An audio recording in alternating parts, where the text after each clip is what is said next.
সব সময় আল্লাহর কাছে এই দোয়াটা যেন আমরা করি, আল্লাহ কিয়ামতের দিন তুমি আমার হিসাব নিও না, আল্লাহ তুমি আমার বিচার বসিও না, আল্লাহ তুমি দয়া করে আমারে মাফ করে দিও। আল্লাহ যার বিচার করবেন ও জাহান্নামে যাবে, আর যার বিচার করবেন না সে জান্নাতে যাবে।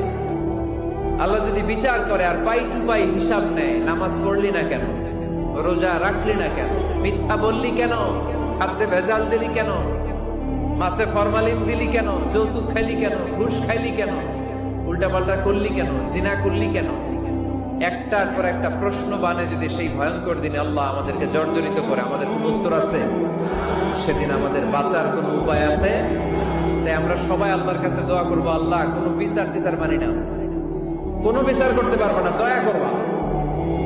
কথা কয় না? কি করবে?